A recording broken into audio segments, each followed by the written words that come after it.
સુરતના ઉનપાટિયા સનાબિલ પાસે hit and રનની ઘટના બની હતી। ટાટા કંપનીની શિયારા કારે વૃદ્ધ મહિલાને અડફેટે લેતા જોરદાર અકસ્માત થયો હતો।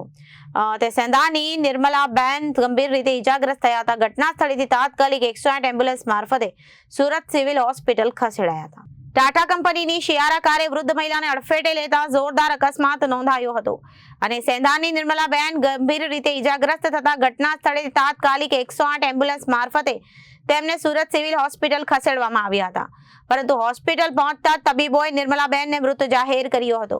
અકસ્માત બાદ હવે હિટ એન્ડ રનના કેસમાં કાર ચાલક સામે કાર્યવાહીનો સવાલ છે।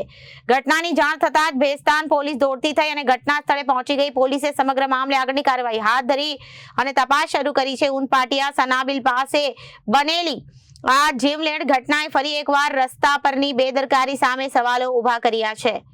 તો હવે નજર પોલીસની તપાસ પર છે કે કાર ચાલક પર શું પોલીસ કાર્યવાહી કરશે, તે એક યક્ષ પ્રશ્ન છે। Bureau report, Janadesh news.